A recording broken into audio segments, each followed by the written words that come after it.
In the early 2000s, when discussing the greatest midfielders in football, one name stood out: Michael Ballack. Recognized as one of Germany's finest footballers and arguably the best of his generation, Ballack was also one of the most versatile and complete midfielders of his era, a time teeming with legendary talent. Despite his brilliance, his career is often overshadowed by a narrative of misfortune, earning him the reputation of being one of the most cursed players in football history. While some admire his achievements, others label him as a symbol of unfulfilled potential. Today, we delve into Michael Ballack's career to uncover the reasons behind his storied yet bittersweet legacy. Unlike many iconic German footballers who were products of elite youth academies, Ballack's journey began far from the limelight.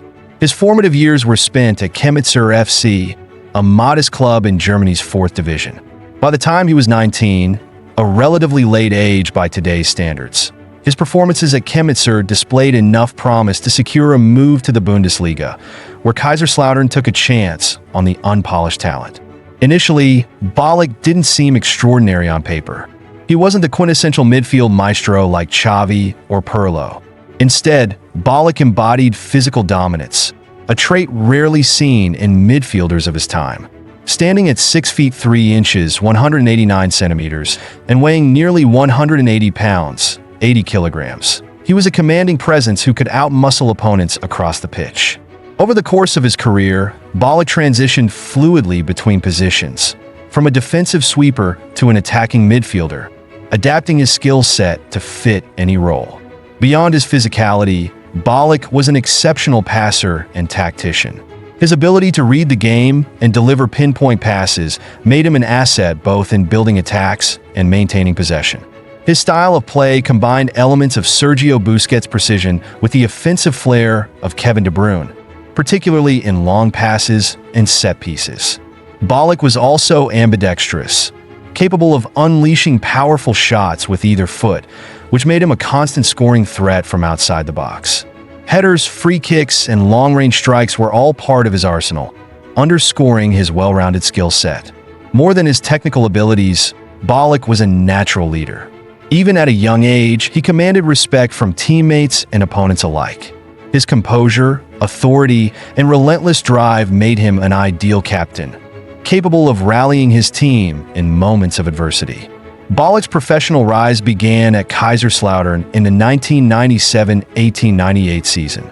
Remarkably, in his debut season, the team clinched the Bundesliga title, a feat that highlighted the transformative impact of Ballack's contributions on the pitch.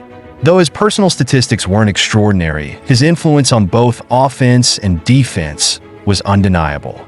Within 2 seasons, he evolved from a 4th division prospect to a player valued at €4.1 million, a testament to his meteoric rise. In 1999, Bayer Leverkusen secured Ballack's transfer, marking the next chapter of his career. Under a new manager, he transitioned into a more attacking role, and his talent truly began to flourish. However, this move also marked the beginning of a series of near misses and heartbreaks that would define his career. Despite his individual brilliance, Ballack's time at Leverkusen became synonymous with second-place finishes, earning the team the infamous moniker Bayern Leverkusen. One pivotal moment came in the 2001-2002 Bundesliga season, when Ballack's own goal contributed to a loss that ultimately cost Leverkusen the title. That year, the team narrowly missed out on a historic treble, finishing as runners-up in the league, DFB Pokal, and UEFA Champions League. In the Champions League final, Ballack and his teammates faced Real Madrid, only to be undone by a sublime volley from Zinedine Zidane. The misfortune extended to the international stage. During the 2002 FIFA World Cup, Ballack carried Germany to the final almost single-handedly. In the quarterfinal, he scored the decisive goal against the United States, and in the semi-final, he delivered another crucial performance against South Korea. However, his efforts came at a cost. A yellow card in the semi-final ruled him out of the final, where Germany fell to Brazil, leaving Ballack to watch helplessly from the sidelines as his team succumbed to defeat. Yet his talent was undeniable. Ballack was named to the World Cup All-Star team, was crowned German Footballer of the Year, and also earned the title of UEFA Midfielder of the Year. Still, the man seemed cursed. Although he played a pivotal role in helping his teams reach for finals, he ended up on the losing side each time. It was a series of near misses that left him heartbroken. After the World Cup, the football world acknowledged Ballack's exceptional abilities. Recognized as the top German player and one of the finest midfielders on the planet, it was no surprise when Bayern Munich came calling. The club was known for signing the best German talent, and it seemed fitting that Ballack would be part of their ranks. His first season with Bayern saw him claim a Bundesliga title and his first German Cup trophy. Over the course of his 4 seasons with the club, Ballack was instrumental in winning 3 consecutive league titles and German Cups, while also collecting 2 more German Footballer of the Year awards in 2003 and 2005. His stats, 62 goals and 40 assists in 157 appearances, are impressive, though perhaps not extraordinary by today's standards. However, considering his role both defensively and offensively, his contributions went far beyond the numbers, making him a true powerhouse in the midfield. Despite his individual and club successes, the 2006 World Cup held in Germany was another bitter disappointment. As captain of the national team, Ballack led Germany to 3rd place, earning man of the match honors in 2 games and securing a spot in the tournament's team of the tournament. Yet, the shadow of unfulfilled expectations lingered. Deep down, Ballack felt he had failed his country, a sentiment that would haunt him throughout his career. Determined to win a major trophy before his time was up, Ballack made a move to Chelsea in the hope of finding success on the international stage. In his debut season, Chelsea won both the FA Cup and the EFL Cup, with Ballack contributing 8 goals and 8 assists. However, despite his best efforts, the Premier League title slipped away and the club finished 2nd. The following season would prove to be even more frustrating. An injury sidelined Ballack for nearly half of the season, and despite his best performances upon returning, Chelsea once again fell short in the Premier League, finishing 2nd to Manchester United by just 2 points. The League Cup was lost to Tottenham, and, most heartbreakingly, Chelsea were beaten by United in the Champions League final in a penalty shootout, capping off a season of 4 finals with no trophies.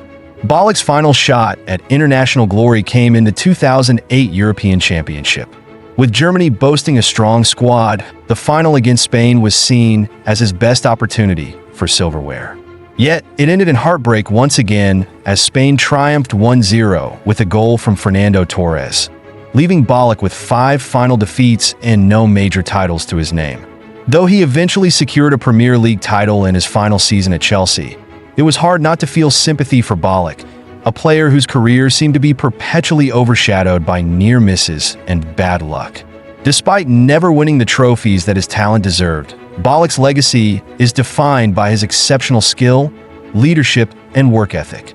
He earned 42 goals and 19 assists in 98 appearances for Germany, and although his career may not have been filled with silverware, his contributions were valued by fans and teammates alike. Ballack will always be remembered as one of the finest midfielders to have graced the pitch, even if fate denied him the ultimate prize. In his own words, titles can be overestimated. Of course, Lothar Matthäus will always be remembered for the 1990 World Cup, but not everyone immediately recalls what Johan Cruyff or Luis Figo won. What people remember is how they played, how crucial they were to their teams. I hope people will remember me as a special football player. Michael Ballack's career is a tale of what could have been, yet it's also a testament to the indomitable spirit of a player who gave his all for every team he represented. Though the glittering trophies he deserved often eluded him, Ballack's legacy transcends silverware. His leadership, skill, and impact on the game have left an indelible mark, inspiring countless players and fans alike. Titles may fade into history, but Ballack's style and influence will be remembered forever. What's your take? Was Ballack the unluckiest footballer, or does his greatness stand apart from his misfortunes? Let us know in the comments, and don't forget to like, subscribe, and hit that bell icon for more stories from the world of football. See you next time.